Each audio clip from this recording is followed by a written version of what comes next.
بسم الله الرحمن الرحيم. الحمد لله رب العالمين، والصلاة والسلام على نبينا محمد وعلى آله وصحبه أجمعين، أما بعد. Ndugu Muislam, tukiendelea na kitabu Sharh Hadith 40 an-Nawawi, sharh ya Sheikh Muhammad bin Saleh Al-Uthaymeen rahimahullah, tukiwa bado tuko katika hadithi ya 4 na tuko katika faida ambazo kwamba zinazopatikana katika hadithi kama hii. Wa min fawaid hadha alhadith, na miongoni mwa faida zinazopatikana katika hadithi hii ya 4, faida ya 10 ni inayatullahi ta'ala bil khalqi, ni kwamba Allah subhanahu wa ta'ala huwajali, huwalinda na vile vile huwasimamia viumbe vyake, haithu wakkala bihim wa hum fi butuni ummahatihim malaikatan ya'tanuna bihim, kwa kuwa Allah subhanahu wa ta'ala amewaekewa malaika wasimamie na kuwatunza wakiwa bado katika matumbo ya mama zao. Wawakkala bihim malaikatan idha kharaju ila dunya, pia vile vile Allah subhanahu wa ta'ala amewaekea malaika wasimamie na kuwatunza wanapotoka duniani. Wa malaikatan idha matu, na vile vile Allah subhanahu wa ta'ala amewawekea malaika wasimamie na kuwatunza wanapofariki. Kullu hadha dalilun ala inayati llahi ta'ala bina, haya yote ni ushahidi wa namna Allah subhanahu wa ta'ala anavyotujali na kutulinda. Wa min fawaid hadha alhadith, na miongoni mwa faida zinazopatikana katika hadithi kama hii, faida ya 11, anna ruha fil jasadi tunfakhu nafkhan, ya kwamba roho hupulizwa ndani ya mwili mara moja. Walakin la na'lamu al-kayfiyya, lakini hatujui namna kupulizwa huko kunavyokuwa. Hakuna anayejua anapulizwa namna gani isipokuwa Allah peke yake. Wa hadha ka qawlihi ta'ala, hili linafanana na kauli ya Allah subhanahu wa ta'ala pale aliposema, wa Maryam ibnata Imran allati ahsanat farjaha. Nakumbuka Maryam binti wa Imran ambaye aliohifadhi uchi wake, fanafakhna fihi min ruhina, basi tukampulizia humo sehemu ya roho yetu. Sheikh anasema lakin la nadri kaifa hadha, lakini hatujui jinsi ya kupulizwa huko kulivyokuwa. Lianna hadha min umuri alghaib, kwa sababu jambo kama hilo ni miongoni mwa mambo ya ghaib ambayo akili za mwanadamu haziwezi kuyafahamu isipokuwa wahi, isipokuwa kupitia kwa wahi. Wa min fawaid hadha alhadith, na miongoni mwa faida ya hadithi kama hii, faida ya 12, anna ruha jismun, kwamba roho ni kitu chenye uwepo, yani ni jism kwa namna yake ya kiumbe ambacho kwamba kilichopo vile Allah subhanahu wa ta'ala alivyoumba. Liannaha tunfakhu fatahullu fil badan, kwa sababu hupulizwa kisha huingia na kukaa ndani ya mwili.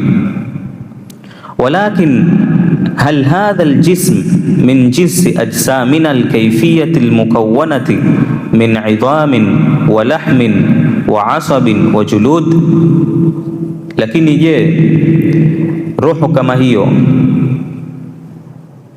ni ya aina ya miili kama vile miili yetu mizito iliyoundwa kwa mifupa, iliyoundwa kwa nyama, iliyoundwa kwa mishipa na ngozi?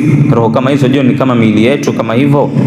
Sheikh anasema aljawab la ilma lilbashari biha, mwanadamu hawana elimu kuhusu katika hali yani kuhusu uhakika ya roho hiyo. Bal naqulu kama qala ta'ala, bali tunasema kama alivyosema Allah subhanahu wa ta'ala, wayasalunaka 'anir ruh, na wanakuuliza kuhusu roho.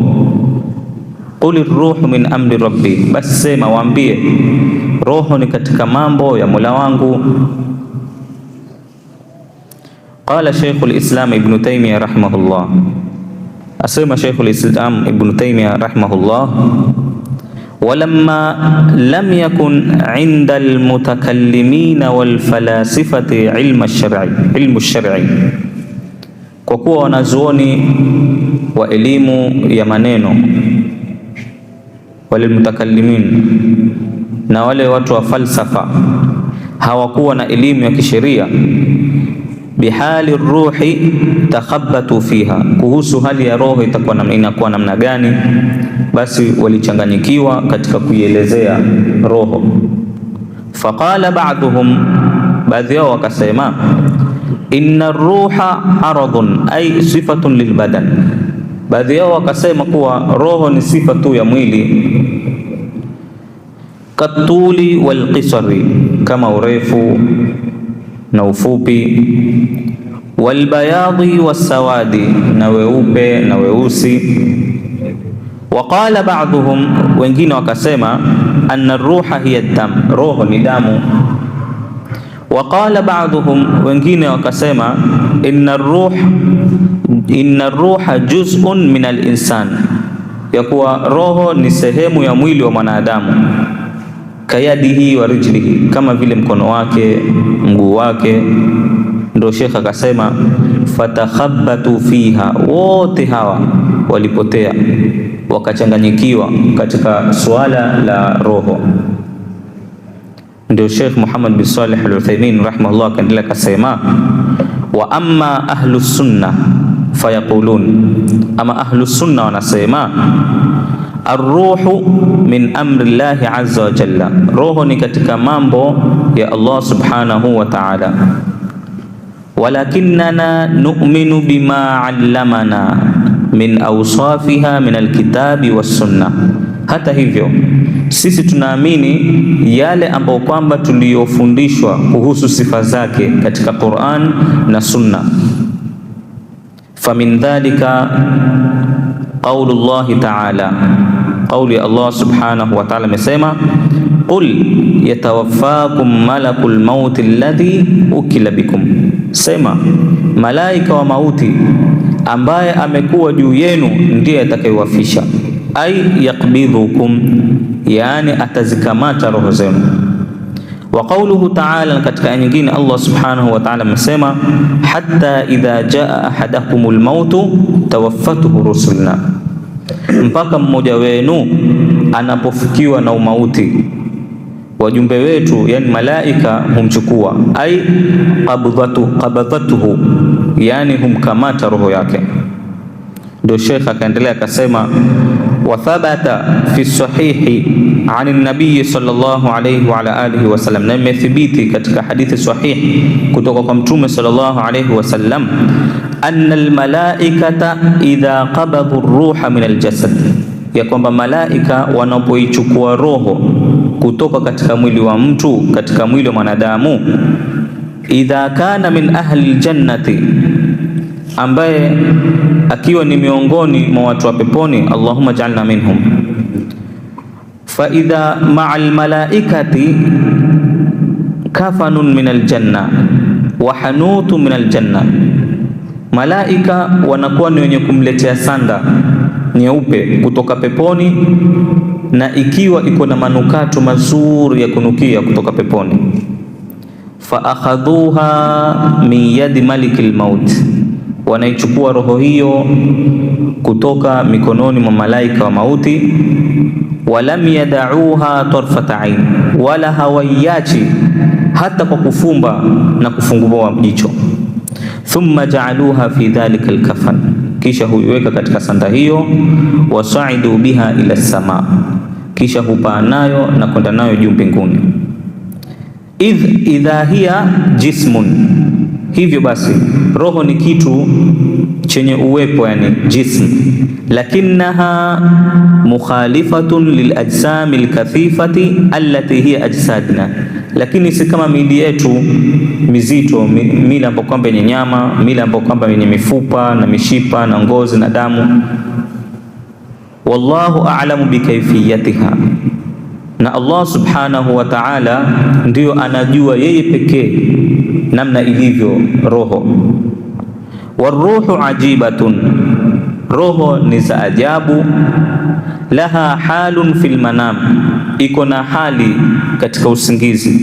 Vipi? Fatakhruju min albadan, roho ikawa inatoka usingizini, inatoka kwenye mwili.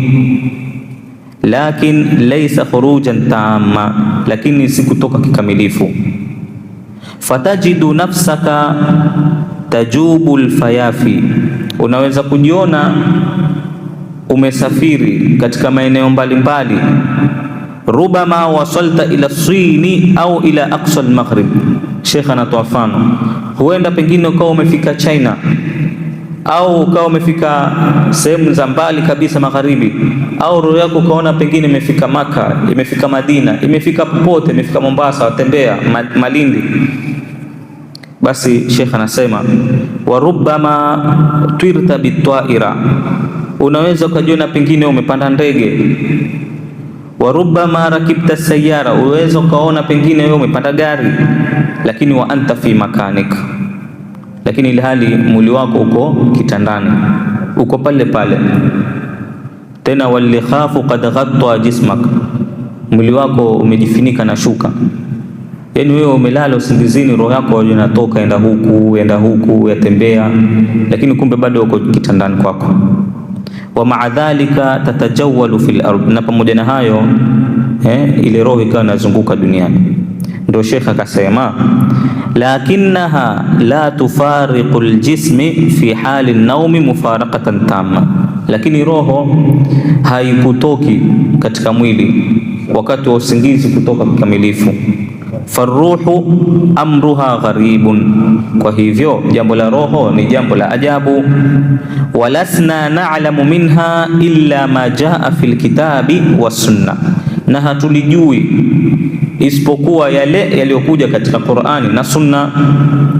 Wama la na'lamuhu nakilu ilmahu ila Allah subhanahu wa ta'ala, na yale ambayo kwamba tusiyoyajua tunayaregesha elimu yake kwa nani? Kwa Allah subhanahu wa ta'ala. Fa idha kunta la tadri an nafsika allati baina janbayka, sasa ikiwa wewe hujui uhakika ya roho yako iliyo ndani ya mwili wako, fa kaifa tuhawilu an ta'rifa kaifiyata sifati llahi azza wa jalla, basi unawezaje kujaribu kujua namna zilivyo sifa za Allah subhanahu wa ta'ala, alladhi huwa a'zamu wa ajallu min an tuhita bihi, ambaye Allah subhanahu wa ta'ala ndio ni mkuu na mtukufu zaidi kuliko kuzungukwa na elimu ya viumbe. Ndio Sheikh kwa kumalizia anasema fa idha arafta nafsaka, basi kujitambua nafsi yako, wa annaka ghairu qadirin ala idraki kaifiyati sifati llah, na ukajua ya kwamba wewe hauna uwezo wa kufahamu namna ya sifa za Allah subhanahu wa ta'ala, mahma kunta, hata uwe nani. Fala tuhawilu idraka alkayfiyya, basi usijaribu kufahamu namna yake.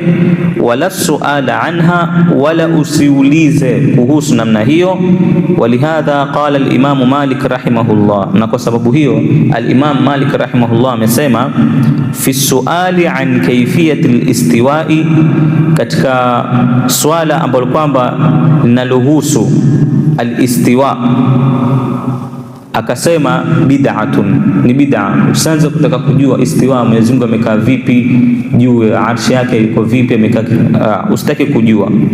Ndo akasema wa hadha almithalu a'ni mithal ar-ruh, na mfano huu yani mfano wa roho, hujjatun muqni'atun liman yabhathu an kayfiyati sifatillah, ni hoja yenye kushawishi kwa yule ambaye kwamba anayetafuta kujua namna ya sifa za Allah subhanahu wa ta'ala. Fa idha kana al-abdu la ya'lamu an ruhihi, sasa ikiwa mja hajui hakika ya namna roho yake mwenyewe, allati hiya qiwamu badanihi, ambayo ndiyo inaipa ule mwili ukawa uko na hai na akawa mwenye kusimama. Fa kaifa bi kaifiyati sifati llahi azza wa jalla, basi vipi atawezaje mtu kama huyu kujua namna ya sifa za Allah subhanahu wa ta'ala? Basi tutakoma hapa, namwomba Allah subhanahu wa ta'ala atufahamishe zaidi na atujalie min alladhina yastami'una alqawla fayattabi'una ahsana. Wa sallallahu ala nabiyyina Muhammad wa ala alihi wa sahbihi wa sallam.